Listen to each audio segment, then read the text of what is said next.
Have you ever noticed how your mind can replay one embarrassing moment from 10 years ago, but struggle to remember 100 good days that happened last month? One harsh comment can echo in your head for years. One betrayal can quietly shape the way you trust people forever. One painful memory can return in the middle of the night, even when your life seems fine, and sometimes it feels unfair. Why does the brain hold on to pain so tightly? Why do bad memories feel heavier than good ones? Why does suffering leave deeper marks than happiness? The answer is uncomfortable, because your brain was never designed to make you happy first. It was designed to keep you alive. And for most of human history, remembering pain meant survival. Welcome to Edumind Project.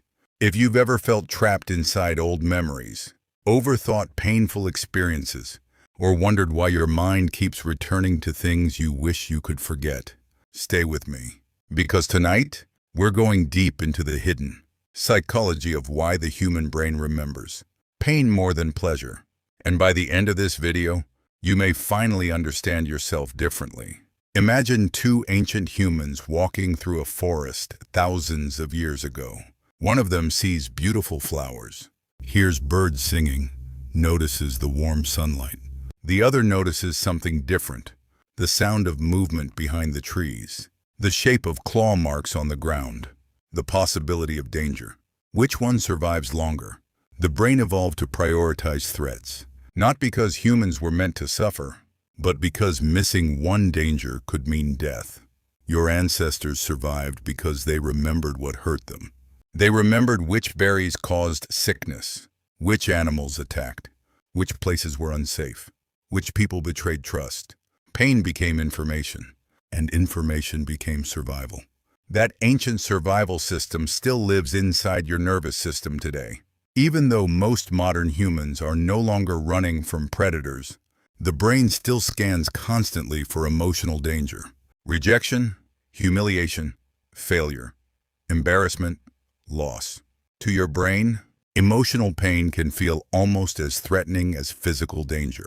And neuroscience actually proves this. Studies show that social rejection activates many of the same brain regions involved in physical pain.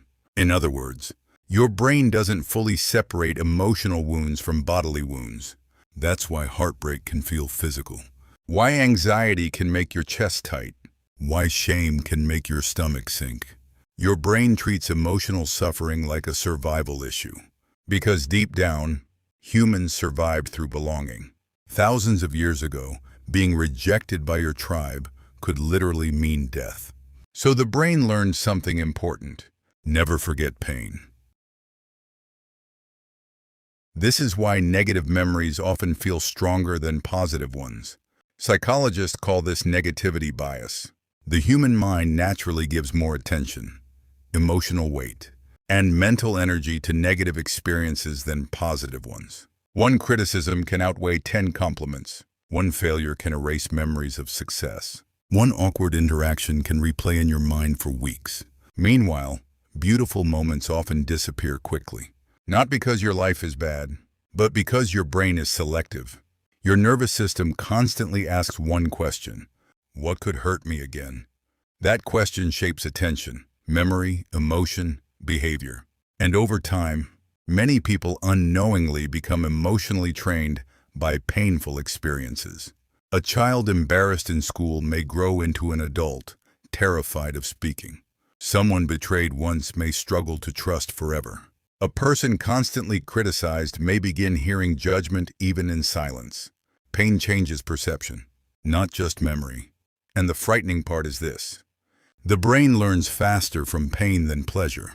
Because pain signals urgency. Think about touching fire. You only need to learn that lesson once. The brain immediately marks the experience as important, dangerous, never repeat. That emotional tagging system is powerful. When intense emotion combines with pain, the brain stores the memory more deeply, especially when fear, shame, humiliation, grief, or rejection are involved. That's why some memories feel burned into your identity. Not because you're weak, but because your brain believed those moments were necessary for survival. But here's where things become complicated. The survival brain that once protected humans in dangerous environments often creates suffering in modern life, because the brain doesn't always understand the difference between real danger and psychological discomfort. A difficult conversation can trigger panic. A social mistake can feel catastrophic. An unanswered message can activate fear of abandonment. A small failure can spiral into deep self-doubt. And social media makes this even worse. Modern humans are exposed to constant comparison, judgment, information overload, and emotional stimulation. The nervous system was never designed for this level of psychological pressure. So what happens? The brain becomes hyper-alert. Overthinking increases. Anxiety grows. Negative memories repeat. And many people slowly become trapped inside mental loops they don't understand. You replay conversations. You imagine worst-case scenarios. You relive embarrassing moments. You prepare constantly for pain that may never come. Why? Because your brain thinks preparation prevents suffering. If it remembers enough pain, maybe it can protect you from future pain. But ironically, this survival mechanism often creates the very exhaustion people are trying to escape. There's another reason painful memories stay alive. Unresolved emotion. The brain does not like unfinished emotional experiences. This is why people replay old arguments years later. Why regret lingers. Why unresolved heartbreak can haunt someone long after the relationship ended. The brain keeps returning to emotionally charged memories because it is still searching for resolution, still trying to understand, still trying to regain control. Sometimes people think, why can't I just move on? But the brain doesn't move on through force. It processes through understanding, emotional safety, and repetition. The problem is that many people suppress pain instead of processing it. They distract themselves, stay busy, pretend they're fine, avoid difficult emotions, but buried emotions rarely disappear. They often return indirectly, through anxiety, through numbness, through irritability, through emotional exhaustion, through overthinking. The body remembers what the mind tries to escape, and over time, unresolved pain can quietly shape personality. Some people become emotionally distant. Others become overly attached. Some become perfectionists. Others stop trying entirely. Different survival strategies. Same nervous system. One of the darkest truths about pain is this. The brain often confuses familiarity with safety, even when familiarity is harmful. This explains why people sometimes repeat painful patterns. Why someone raised around criticism may unconsciously seek critical relationships. Why chaos can feel strangely comfortable. Why emotionally unavailable people attract those who grew up emotionally neglected. The brain says, I know this pattern. And what the brain knows feels predictable. Predictability feels safer than uncertainty, even if the pattern causes suffering. That's why healing can feel uncomfortable at first. Because peace is unfamiliar to a nervous system trained by pain. Silence can feel suspicious. Healthy love can feel boring. Calmness can feel unnatural. People often think healing should feel instantly good. But sometimes healing initially feels dangerous, because the brain is leaving familiar survival patterns behind. And then there's memory itself. Most people think memory works like a recording. But memory is not playback. Memory is reconstruction. Every time you revisit a painful experience, the brain rebuilds the memory. Emotion influences the reconstruction. Fear can exaggerate. Shame can distort. Anxiety can intensify. This means people are not always suffering from the original pain anymore. Sometimes they are suffering from years of mentally replaying and reinforcing the pain. Neural pathways strengthen through repetition. The more certain thoughts repeat, the more automatic they become. That's why overthinking becomes addictive. Not pleasurable, addictive. The brain learns patterns, and eventually, negative thinking can become the default route. This is called neuroplasticity. The brain physically changes based on repeated experience, which means pain can reshape the mind. But there's hope hidden inside that same fact. Because if repeated pain can rewire the brain, repeated healing can too. Most people underestimate how deeply environment affects the nervous system. The human brain is not isolated. It absorbs emotional atmosphere constantly. Stressful environments train vigilance. Critical environments train self-doubt. Unpredictable environments train anxiety. Over time, the nervous system adapts. Child growing up around constant tension may become hyper-aware of emotional changes, listening carefully, scanning faces, preparing for conflict. Years later, that same person may struggle to relax even in safe environments because survival responses became automatic. And this is important. Many people blame themselves for coping mechanisms that were originally survival adaptations. Overthinking, people-pleasing, emotional numbness, perfectionism, avoidance. These behaviors often begin as protection. The brain creates strategies to reduce pain. The tragedy is that protective strategies can later become prisons. Think about how many people secretly live inside anticipation. Not living, anticipating. Preparing for disappointment. Preparing for rejection. Preparing for failure. Preparing for loss. The brain becomes future-focused because it believes danger is always approaching. This is why anxious people often feel exhausted. The nervous system rarely rests, even in peaceful moments. Even at home, the body remains partially prepared for threat. Heart rate changes, muscles tighten, thoughts race, sleep weakens, and eventually the person forgets what calmness even feels like. This is not laziness, not weakness, not failure. It's survival biology operating continuously. But here's the question that changes everything. If the brain remembers pain to protect us, why do humans sometimes stay trapped in suffering long after the danger is gone? Because survival systems are not designed for happiness. They are designed for caution. Your brain does not automatically reward peace. It monitors threats. That's why healing requires conscious effort, not because you're broken, but because the brain naturally prioritizes survival patterns.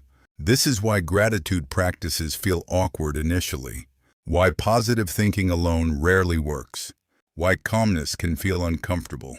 The brain needs repetition to build new emotional pathways. And one of the most powerful ways humans heal is through emotional safety. Safety changes the nervous system. Being understood, being accepted, being heard, being around calm people, having stable routines, sleeping properly, slowing down constant stimulation. These things sound simple, but biologically, they signal something important to the brain. You are no longer in danger. And slowly, the nervous system begins loosening its grip. There's a reason emotionally exhausted people often feel detached from joy. Pleasure requires presence, but survival mode pulls attention toward threat. When the brain is busy scanning for pain, it struggles to fully absorb peace. This is why some people achieve success, but still feel empty. Their nervous systems never learned how to rest. They survived. They achieved. They functioned. But internally, they remained alert. Still preparing. Still bracing. Still expecting something bad to happen. And sometimes people don't realize how deeply pain shaped them until silence arrives. Because distraction hides many wounds. Busyness can hide anxiety. Achievement can hide insecurity. Humor can hide loneliness. But eventually, most people meet themselves in quiet moments. Late at night, in empty rooms, during burnout, after heartbreak, during emotional collapse. And suddenly they realize, my mind has been carrying pain for years. But pain itself is not the enemy. Pain is information. The real danger is unconscious pain. Pain that controls behavior without awareness. Pain that silently shapes identity. Pain mistaken for personality. Some people say, this is just who I am. But often, what they call personality is actually adaptation. A nervous system built around protection. And this realization can be emotional, because many adults eventually discover that their minds were shaped by experiences they never fully processed. The human brain is incredibly intelligent, but it is also deeply influenced by repetition. What you repeatedly experience, The brain starts expecting what you repeatedly fear. The brain starts scanning for what you repeatedly tell yourself. The brain starts believing. That's why self-talk matters. Environment matters. Rest matters. Connection matters. Healing is not magic. It is gradual retraining. One of the most misunderstood things about emotional healing is this. The goal is not to erase painful memories. That's impossible. The goal is to change your relationship with them. A healed memory is not necessarily forgotten. It simply stops controlling your nervous system.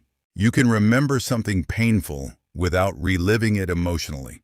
And that distinction changes lives. Because many people are exhausted not from current suffering, but from constantly reactivating old suffering. The brain reacts to remembered pain as if it is happening again. Stress hormones rise. Heart rate changes. The body responds. Which means the mind can trap the body inside experiences that no longer exist. This is why mindfulness practices became so important in psychology. Not because mindfulness magically removes pain, but because awareness interrupts automatic mental loops. It teaches the brain to observe thoughts instead of drowning inside them. And slowly space appears. Space between memory and identity. Space between fear and reaction. Space between emotion and behavior. That space is where healing begins. There's also something strangely beautiful about the human brain. Even though it remembers pain deeply, it can also transform through meaning. Humans are storytelling creatures. The brain constantly asks, what did this experience mean? And meaning shapes emotional impact. The same painful experience can destroy one person and awaken another. Not because one person is stronger, but because interpretation changes psychological outcome. Some people become bitter from suffering. Others become wiser. Some close their hearts. Others become more compassionate. Pain does not automatically create growth, but conscious reflection can. And perhaps this is one of the most important truths of all.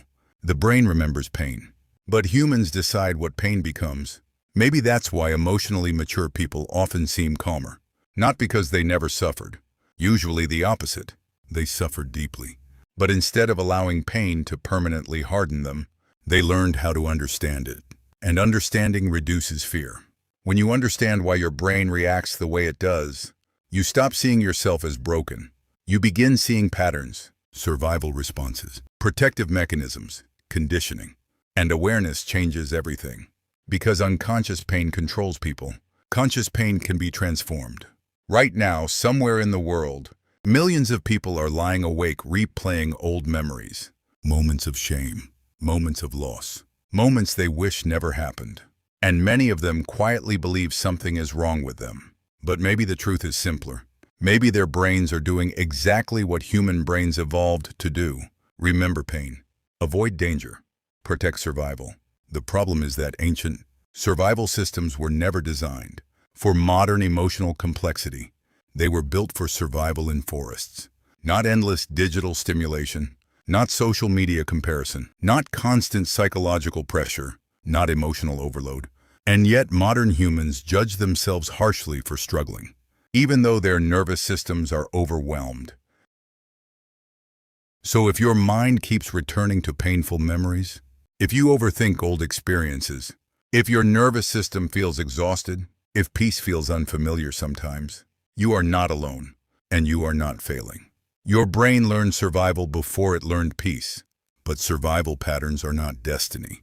The human brain remains adaptable throughout life. New experiences create new pathways. Safety creates new responses. Awareness creates new choices. And healing often begins with one simple realization. You are not your automatic thoughts. You are the awareness observing them. Your brain was designed to remember pain, but you are also designed to grow beyond it. Slowly, patiently, repeatedly. Not by pretending pain never existed, but by teaching the nervous system that the danger is no longer here. And maybe that's the deepest form of healing. Not forgetting the past, but finally feeling safe enough to stop living inside it. Thank you for watching Edumind Project. If this video resonated with you, leave your thoughts in the comments. What painful memory shaped the way you see yourself? And do you think the human brain can truly learn? Peace after years of survival mode? If you enjoyed this deep psychological exploration, subscribe to Edumind, project for more videos about the hidden patterns of the human mind, emotional exhaustion, overthinking, and modern psychology. Until next time, protect your mind and be gentle with the invisible battles inside it.